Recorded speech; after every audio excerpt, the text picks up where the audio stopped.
Corea del Norte representa uno de los sistemas políticos más herméticos y controvertidos de nuestra era. En el centro de este régimen se encuentra Kim Jong-un, una figura que despierta tanto temor como curiosidad a nivel internacional. Su liderazgo se caracteriza por un control total sobre la población, ejercido mediante métodos que mezclan la excentricidad con una crudeza difícil de comprender desde fuera. Las peculiaridades de su gobierno abarcan desde normas aparentemente triviales hasta medidas de una severidad extrema. Se habla de directivas sobre estilos de cabello, ejecuciones públicas por ofensas consideradas menores y un sistema de privilegios que contrasta radicalmente con las carencias que sufre la mayoría de la población. Estos relatos, documentados por desertores y agencias de inteligencia, pintan un cuadro donde los límites entre la realidad y lo inverosímil se difuminan constantemente. Prepárense entonces para ver las cosas más turbias, locas, curiosas e inexplicables que hace Kim Jong-un.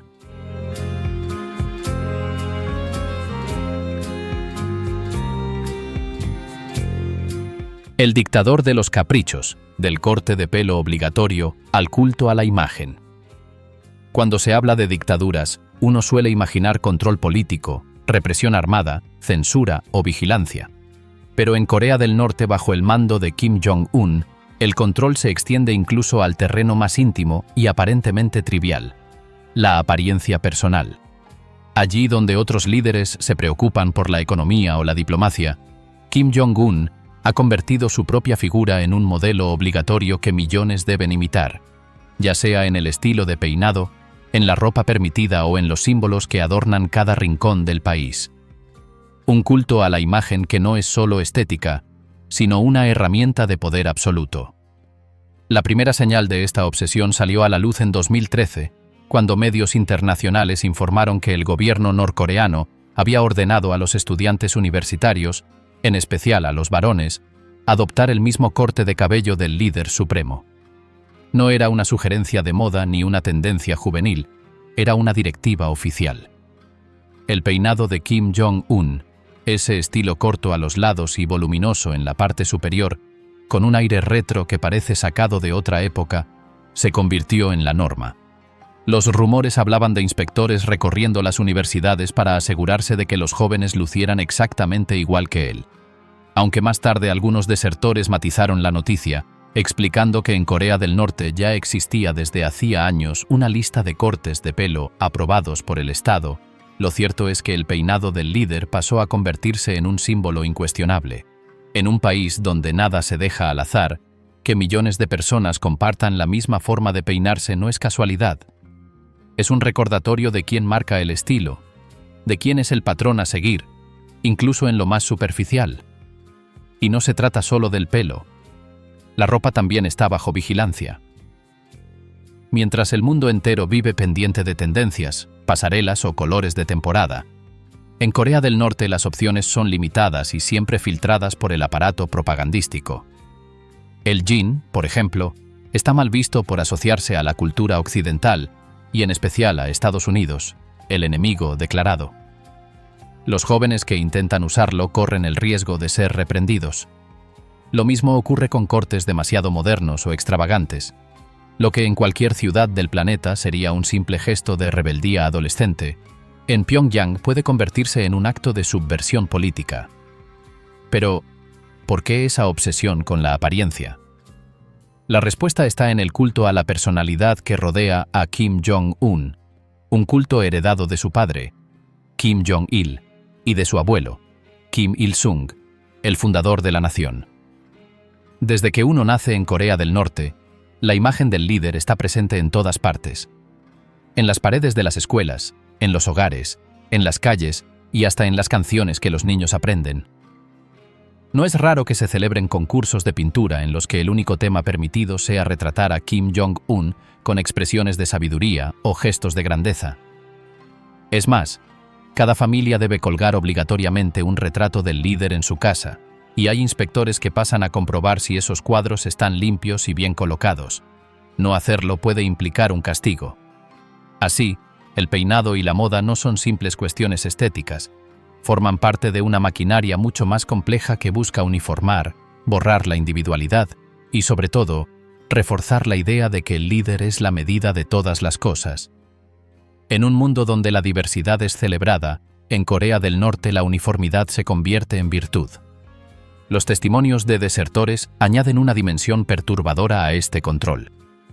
Muchos recuerdan haber vivido en un entorno donde hablar del peinado del líder o bromear sobre su aspecto era impensable. Incluso algo tan banal como un comentario en confianza podía ser denunciado por un vecino o un compañero de clase. El miedo a ser acusado de irrespetuoso con la figura de Kim Jong-un es tan grande que ni siquiera en el ámbito privado se relajan las normas. Algunos han contado cómo, en las escuelas, los profesores enseñaban a los niños que el peinado de Kim Jong-un tenía un significado profundo, una especie de estilo revolucionario que lo distinguía de los enemigos extranjeros. La propaganda se encarga de reforzar esa narrativa. En la televisión estatal, cada aparición de Kim Jong-un está cuidadosamente coreografiada. Su peinado, sus trajes oscuros de corte tradicional, inspirados en el estilo Mao, y sus gestos se repiten con precisión, como si fueran parte de una liturgia. La imagen del líder no puede ser casual ni improvisada. Debe transmitir autoridad, modernidad y al mismo tiempo continuidad con la dinastía Kim.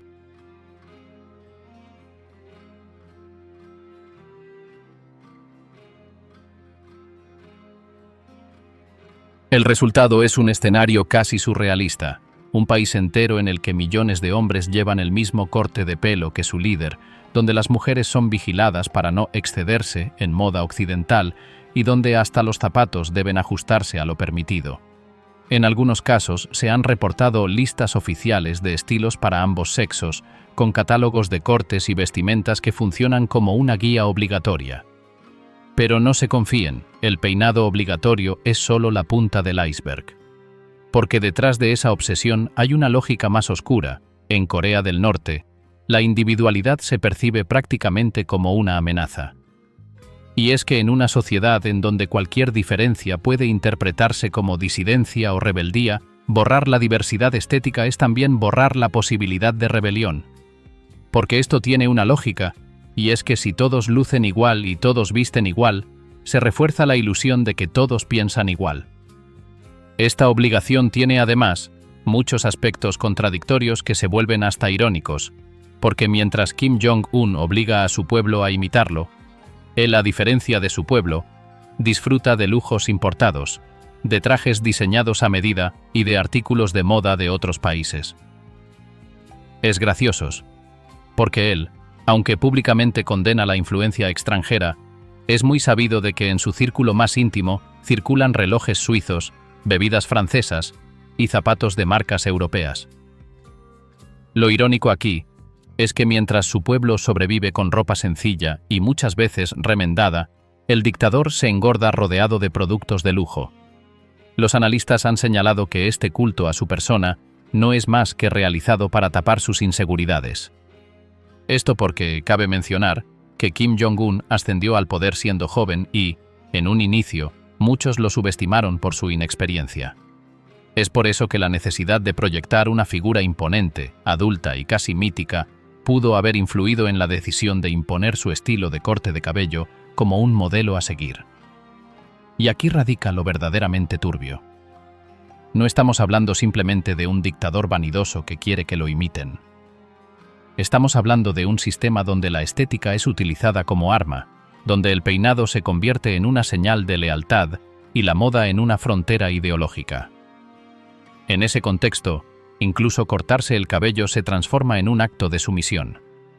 Este control de la imagen tiene además un efecto psicológico profundo.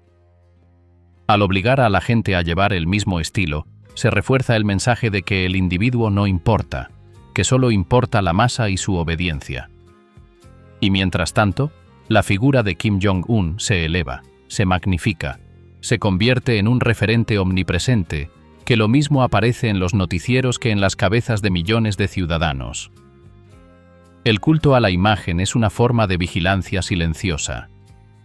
A diferencia de las cámaras o de los soldados, que uno puede esquivar o desafiar, el peinado obligatorio es una marca que llevas puesta en tu cuerpo, una señal visible de que perteneces al rebaño. Y mientras millones de personas se cortan el cabello igual que su líder, Kim Jong-un sonríe satisfecho, sabiendo que cada mechón, cada centímetro de tela y cada gesto repetido no son simples modas, sino pruebas de obediencia, enalteciendo más su figura y tapando sus grandes inseguridades.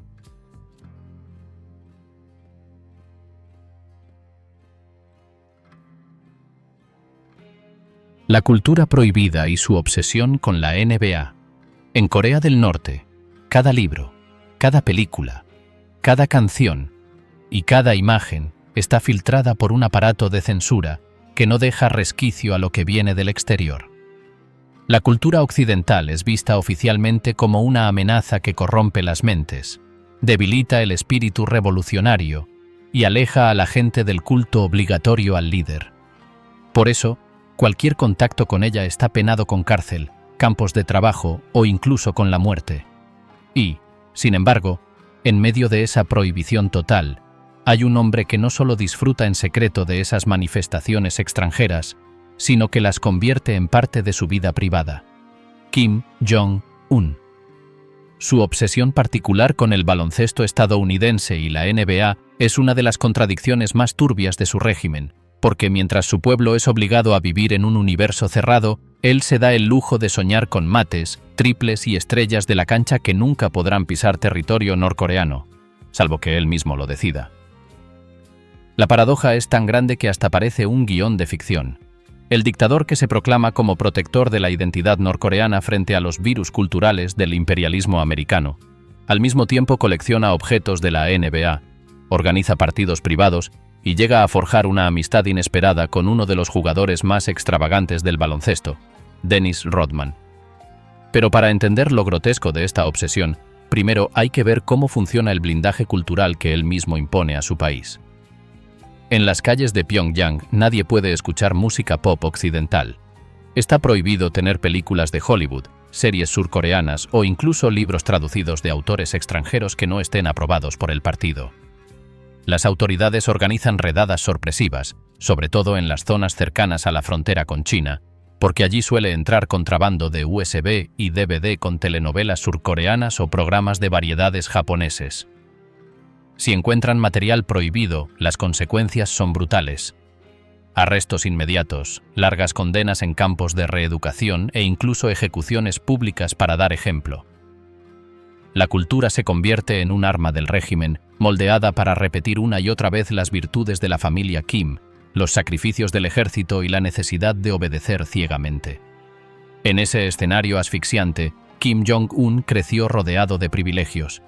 Educado en Suiza, tuvo acceso a lo que ningún ciudadano común podía soñar: Internet libre, películas de Hollywood, música pop y, por supuesto, deportes occidentales. Allí nació su fascinación por la NBA. Se dice que durante sus años en un colegio cerca de Berna, pasaba horas jugando baloncesto con sus compañeros y que desarrolló una admiración particular por los Chicago Bulls de los 90, aquella dinastía encabezada por Michael Jordan. Lo curioso es que, a pesar de que Jordan representaba lo más icónico del éxito estadounidense, Kim no veía contradicción. Para él era un modelo de habilidad y poder en la cancha, una figura que inspiraba respeto universal, justo lo que él mismo anhelaba en la política.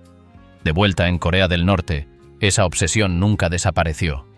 Al contrario, la convirtió en un símbolo de su poder oculto. Se cuentan historias de cómo, en los palacios privados del dictador, hay salas decoradas con pósters de la NBA, colecciones de zapatillas exclusivas y hasta canchas privadas donde organiza partidos con la élite militar y política.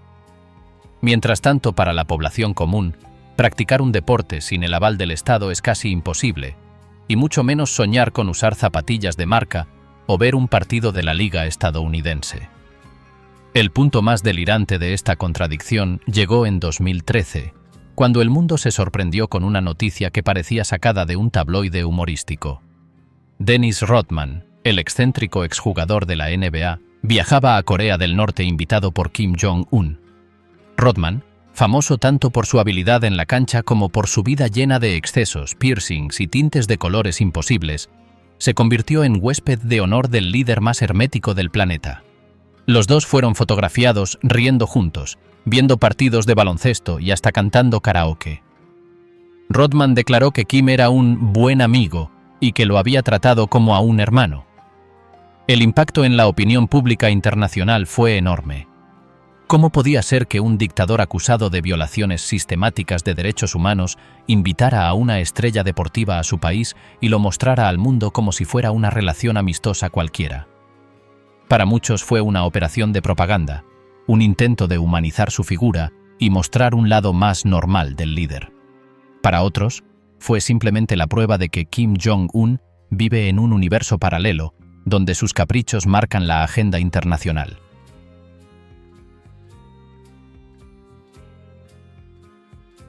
Lo que no se debe olvidar es que mientras se permitía estos lujos, su pueblo seguía viviendo en condiciones de represión cultural total. No era solo que no pudieran ver la NBA en televisión. Muchos ni siquiera saben que existe. El aislamiento es tan profundo que la mayoría de los norcoreanos jamás ha escuchado hablar de Michael Jordan, de Kobe Bryant o de LeBron James. En su mundo cerrado solo existen los héroes oficiales del régimen, soldados anónimos que entregaron su vida por la patria o figuras inventadas por la propaganda. El baloncesto mismo, aunque existe en el país, está totalmente politizado. Los partidos organizados en Pyongyang sirven para exaltar al líder, no para celebrar el talento deportivo. Y aún así, Kim ha intentado imponer su obsesión al pueblo de manera controlada. En varias ocasiones, ordenó que se transmitieran partidos locales con reglas alteradas para favorecer al espectáculo, copiando elementos de la NBA pero adaptándolos al estilo propagandístico. Se cuenta que incluso modificó las normas para que los triples en los últimos minutos valieran más puntos y los mates se celebraran como gestos de lealtad al régimen. Todo, una versión deformada y grotesca del deporte que tanto admira en privado. El caso de Dennis Rodman no fue un simple anécdota. Durante años, el exjugador ha regresado a Pyongyang varias veces, participando en exhibiciones y celebraciones oficiales. Aunque siempre ha defendido su relación como algo personal, es evidente que Kim la utilizó como un instrumento político. Mostrar que podía invitar a una estrella estadounidense a su palacio era un golpe propagandístico que reforzaba la idea de que él era respetado incluso por figuras del enemigo jurado de su país. Pero el contraste más doloroso se ve en las calles de Corea del Norte. Allí, la cultura prohibida no deja de tentar a la gente, que arriesga su vida para ver un drama surcoreano o escuchar un disco occidental. Para el régimen, esos pequeños actos son considerados traición, porque representan la posibilidad de que los ciudadanos comparen su vida con la del mundo exterior y descubran las mentiras de la propaganda. De hecho, muchos desertores cuentan que fue gracias a esas semillas culturales que comenzaron a cuestionar el sistema. Una película clandestina, una canción escuchada en secreto, una imagen que mostraba un mundo diferente. Y mientras tanto, el dictador no solo disfruta de lo prohibido, sino que lo ostenta. No es raro que se hable de sus colecciones privadas de whisky escocés, de coches de lujo europeos o de tecnología estadounidense de última generación. Su obsesión con la NBA es solo la punta del iceberg de una contradicción mayor. El régimen se alimenta del aislamiento cultural, pero en la cúpula del poder disfrutan precisamente de aquello que prohíben a sus ciudadanos. Lo perturbador es que, en este doble juego, la cultura se convierte en un mecanismo de control. No se trata solo de prohibir por capricho. Se trata de reforzar la idea de que el pueblo vive en un mundo distinto, cerrado y autosuficiente, donde el líder es la única referencia válida. La obsesión de Kim Jong-un con la NBA muestra que incluso él reconoce la grandeza cultural del enemigo, pero no está dispuesto a permitir que su pueblo tenga acceso a ese mismo universo. La contradicción no le importa, porque en su lógica, los privilegios del líder son incuestionables. El resultado es un país partido en dos mundos irreconciliables. Por un lado, la masa de ciudadanos que solo conocen lo que la propaganda les deja ver. Desfiles militares, himnos revolucionarios y un deporte domesticado por la política.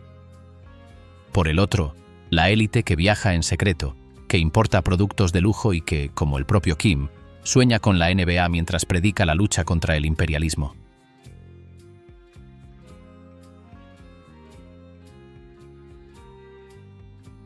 La isla privada del hedonismo.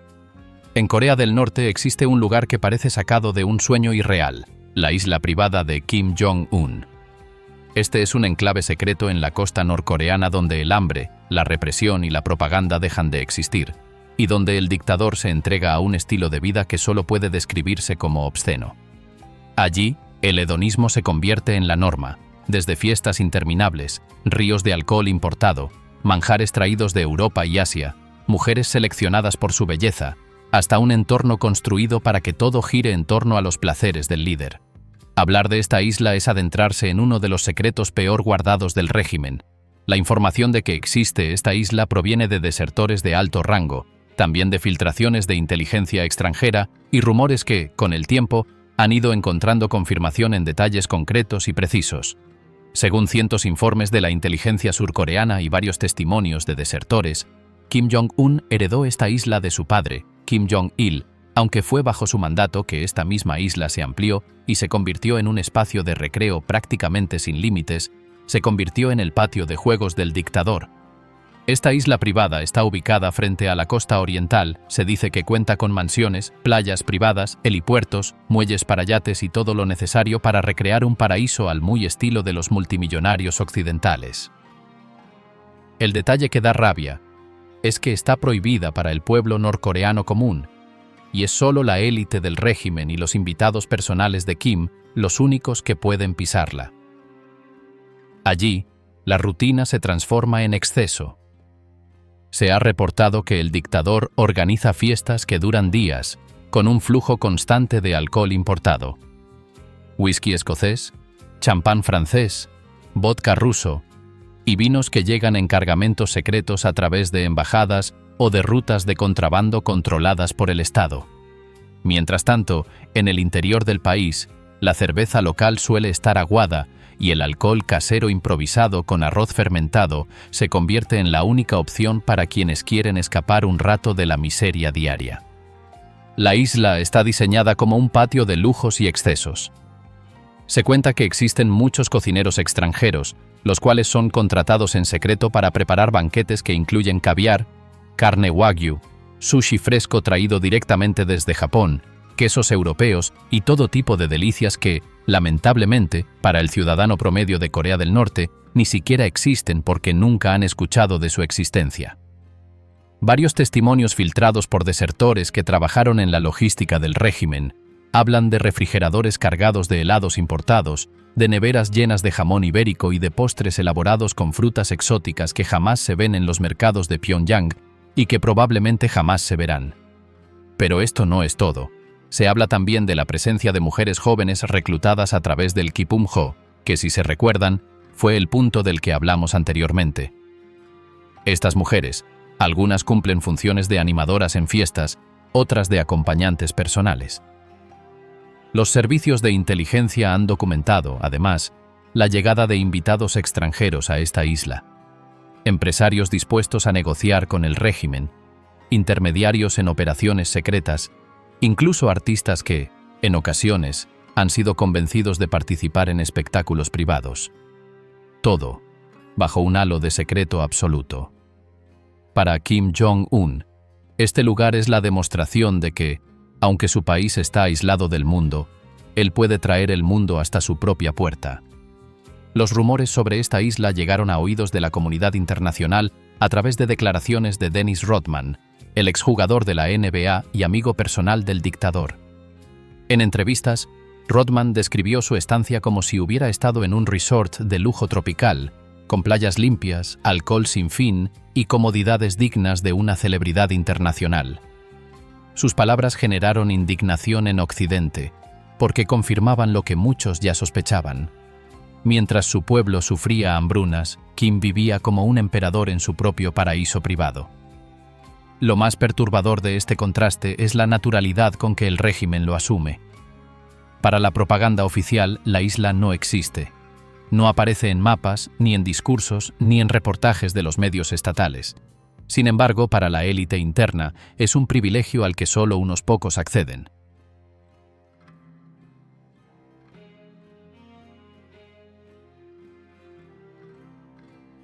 Purga sangrienta. Cuando la familia se convierte en enemigo, Una de las cosas más perturbadoras que ha hecho Kim Jong-un es que él fue capaz de ir eliminando a quienes alguna vez habían sido pilares de su ascenso y parte de su principal equipo, pero no queda ahí, sino que además, miembros de su propia sangre. Pero el momento cumbre de toda esta purga fue cuando Kim Jong-un mandó a ejecutar a su propio tío, Jang Song-taek. Ahora, ¿a qué se debió esta locura de Kim Jong-un? Pues para dar un poco más de contexto, debemos entender que Jang Song-taek había sido considerado durante años la segunda persona más influyente del país, justo detrás de Kim Jong-il, el cual, como hemos dicho, era el padre del actual líder del país. Fue por eso que durante mucho tiempo, Jang Song-taek fue visto como el verdadero heredero del régimen, mientras el joven Kim aún no asumía el control total tras la muerte de su padre. Esto ocurrió en el año 2011. Con su experiencia, Jang se convirtió en una especie de tutor, alguien que aseguraba estabilidad en los primeros pasos del nuevo líder. Su conocimiento de las redes económicas clandestinas que mantenían a flote a Corea del Norte lo hacían indispensable. Sin embargo, esa misma influencia que le daba poder fue la que firmó su sentencia de muerte. Kim Jong-un pronto comenzó a sentir la sombra alargada de su tío.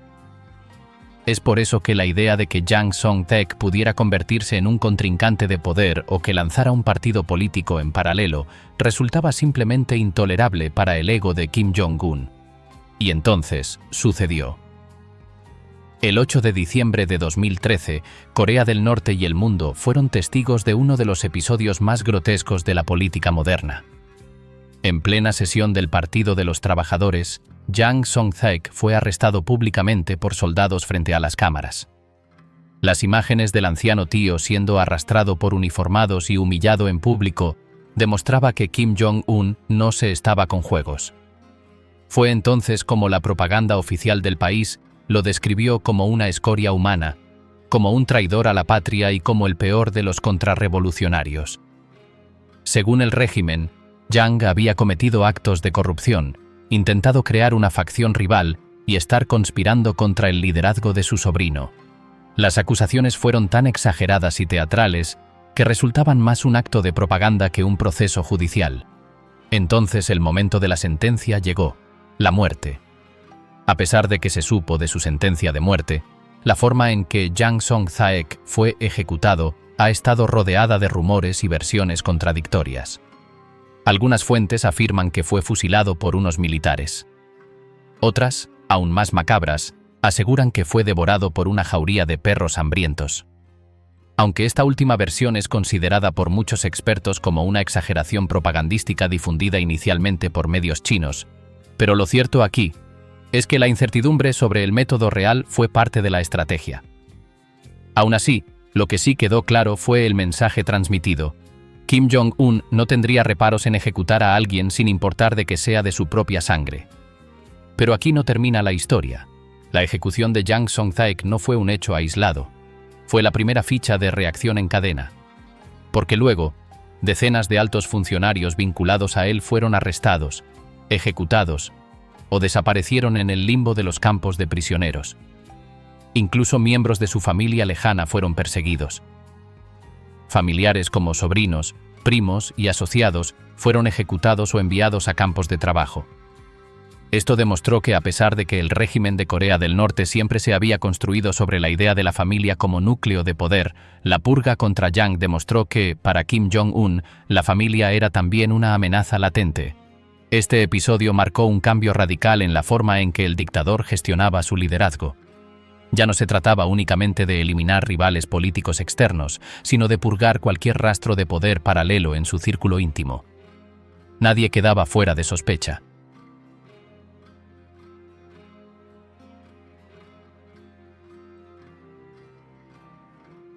Ejecuciones crueles, del lanzallamas a los tanques. Dentro del régimen norcoreano late una maquinaria de terror tan calculada como brutal. Sucede que bajo el mando de Kim Jong-un, las ejecuciones han dejado de ser meras sentencias para convertirse en espectáculos macabros, cuidadosamente coreografiados para grabar a fuego un mensaje en las mentes de la población, un mensaje de miedo, poder e impotencia. Entre unos de los tantos métodos de ejecución más perturbadores que se atribuyen al régimen de Kim Jong-un, destacan relatos sobre el uso de un lanzallamas como instrumento de ejecución. Según testimonios de desertores, altos oficiales acusados de traición habrían sido atados e inmovilizados ante la mirada obligada de sus compañeros, mientras soldados accionaban el instrumento lanzallamas sobre sus cuerpos, los cuales obviamente quedaban más que carbonizados. Lo más siniestro de estas escenas, aparte del horrible acto de una ejecución por vía de un lanzallamas, es que los espectadores, cuidadosamente seleccionados entre la élite militar y política, deben presenciar el horror no porque lo disfruten, sino porque así el líder Kim Jong-un demuestra su crueldad y se muestra más poderoso ante ellos. Pero el fuego no sería el único elemento en este arsenal del terror. Informes de inteligencia han descrito ejecuciones mediante morteros, donde los condenados serían colocados en campo abierto para ser literalmente pulverizados por la explosión de los proyectiles. Este método, típico del campo de batalla, enviaría un mensaje escalofriante. En Corea del Norte, el enemigo puede estar dentro de las propias filas y será aniquilado con la misma contundencia que un adversario externo. Quizás el relato más impactante que nos han llegado, y que bueno, también es más difícil de verificar, es el que habla de prisioneros siendo aplastados bajo las orugas de tanques. Aunque algunos analistas cuestionan la veracidad de estos informes, su fuerza simbólica es innegable. La estrategia de Kim Jong-un para demostrar su poder parece basarse en una comprensión profundamente cínica de la naturaleza humana, porque el terror, cuando se ejerce de forma suficientemente despiadada, puede ser más efectivo que cualquier sistema de recompensas. Porque aquí el terror ya no se trata solo de castigar al culpable, sino de enviar un mensaje que llegará a cada rincón del país. Los desertores que han logrado escapar coinciden en un punto. La veracidad específica de cada método importa menos que el patrón general de brutalidad. Ya sea con lanzallamas, morteros o métodos más convencionales, el mensaje subyacente permanece constante. El poder del líder es absoluto, su crueldad no conoce límites, y la desobediencia se paga con una muerte tan horrible que ni siquiera el cuerpo sobrevive como testimonio. Es por ello que este sistema ha creado una paradoja perversa dentro de la sociedad norcoreana, porque a pesar de que todos conocen la existencia de estas prácticas, nadie puede, o incluso, nadie se atreve a ni siquiera hablar de ellas. Aquí la población vive atrapada en un estado de negación forzada, donde debe simultáneamente reconocer el terror y fingir que no existe. Este miedo a su líder es la que ha mantenido el poder del régimen bien atornillado en la dirección del país. Las ejecuciones espectaculares cumplen así una función similar a los misiles intercontinentales o los desfiles militares. Son demostraciones de poder. Pero mientras estas últimas están dirigidas al exterior, las primeras tienen un público interno. Cada muerte atroz es un recordatorio para la élite gobernante de que su supervivencia depende completamente de la voluntad del líder. El genio macabro de este sistema reside en su capacidad para convertir la violencia en teatro, y el teatro en política. Las víctimas se convierten en actores involuntarios de un drama cuyo guión escribió el dictador, y los espectadores en rehenes de un mensaje que no pueden olvidar. Es por ello que en Corea del Norte se puede decir que existe un sistema donde la muerte no es solo un castigo, sino un espectáculo, donde el poder no se ejerce solo mediante la fuerza, sino mediante la representación ritualizada de esa fuerza en su forma más brutal y deshumanizadora.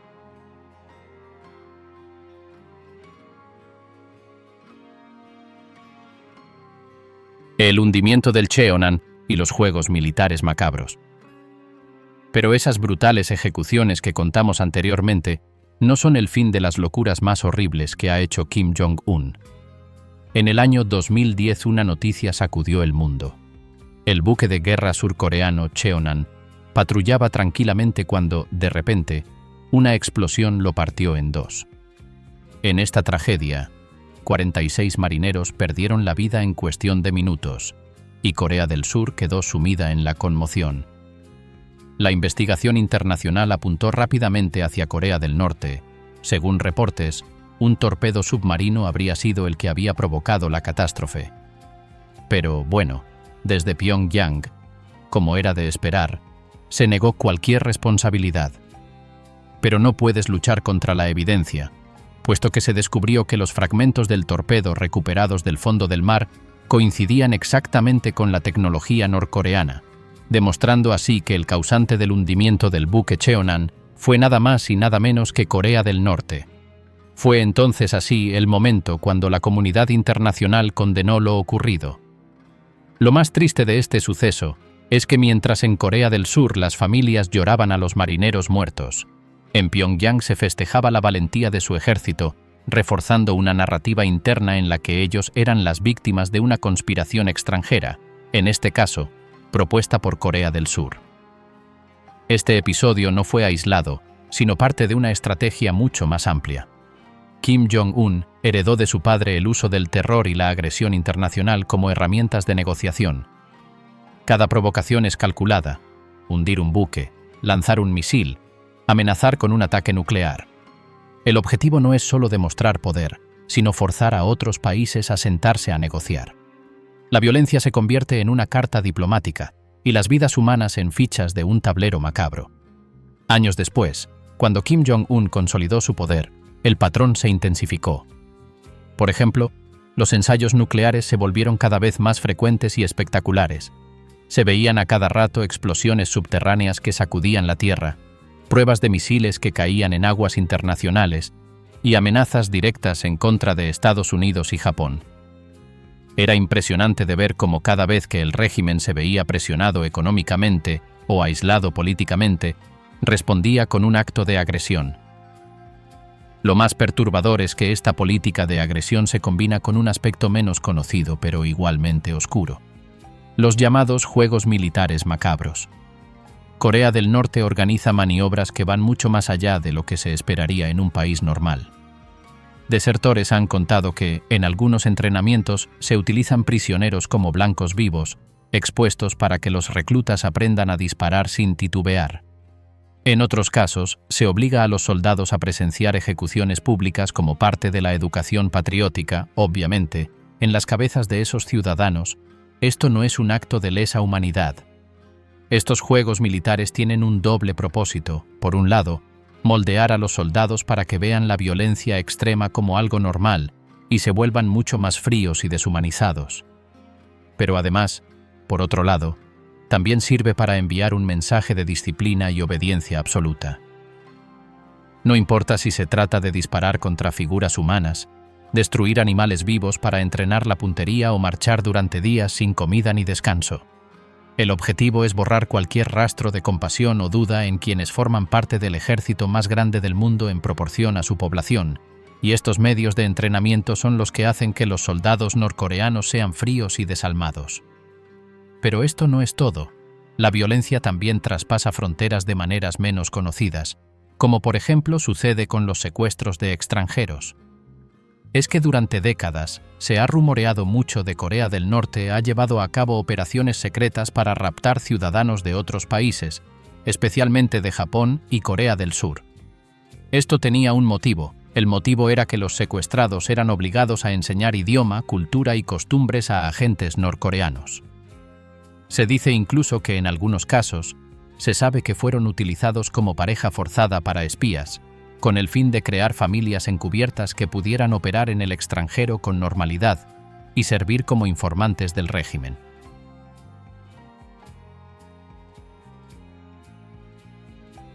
El hecho de que estas prácticas se mantuvieran durante décadas revela un patrón. Para Corea del Norte, la vida de un extranjero también es desechable si sirve a los intereses del régimen. El terror no se limita a sus propias fronteras, sino que se exporta como una herramienta de control. Y en este punto, Kim Jong-un no ha hecho más que perfeccionar lo heredado. Para el régimen, no es necesario ganar una guerra en el sentido tradicional. Basta con sembrar el miedo, mostrar que pueden atacar en cualquier momento y que no dudan en utilizar la violencia más brutal. El hundimiento del Cheonan fue solo un capítulo de este largo manual de terror. Cada vez que el régimen necesita reafirmar su poder, recurre a una nueva provocación, y lo hace con la frialdad de quien sabe que el mundo, por más que condene, rara vez pasa de las palabras a la acción. La crueldad se disfraza de estrategia. Para Kim Jong-un, cada acto macabro es también una carta política. A nivel interno, refuerza su papel como líder invencible que mantiene a raya a enemigos poderosos. A nivel externo, obliga a los países a reconocerlo como un jugador al que no se puede ignorar. El Cheonan se hundió hace más de una década, pero el eco de aquella explosión sigue marcando la península coreana. Fue un recordatorio de que el mar, la tierra y el aire pueden convertirse en campos de juego para un régimen que no conoce límites morales. Y en esos juegos, las víctimas son siempre los inocentes, marineros que cumplían con su deber, prisioneros usados como blancos, extranjeros arrancados de sus hogares. Cada uno de ellos es la prueba de que, en Corea del Norte, la violencia no es un accidente, sino la esencia misma del poder. El mundo no se cansa de observar, condenar y sancionar, pero sin embargo, el régimen norcoreano sobrevive, alimentado por el miedo que él mismo genera. Kim Jong-un ha perfeccionado el arte de la provocación, y mientras lo siga utilizando como herramienta, cada nuevo movimiento será impredecible y peligroso. La historia de Kim Jong-un es la de un líder que construyó su poder sobre un trono de miedo, contradicciones y excesos. Desde su pasión secreta por el baloncesto y su vida de lujos en islas privadas, hasta las purgas sangrientas de su propia familia y las ejecuciones más crueles que se recuerden, todo refleja la lógica de un régimen que se sostiene en el terror. Sus provocaciones internacionales, como el hundimiento del Cheonan, muestran que el control no termina en sus fronteras, sino que busca proyectar su sombra más allá. Pero detrás de esta imagen de fuerza se oculta un país sometido, con un pueblo que sobrevive en la miseria mientras su líder se entrega a placeres prohibidos. Es, en definitiva, el retrato de un poder absoluto que ha preferido el miedo antes que la compasión, y cuyo legado es tan oscuro como incierto.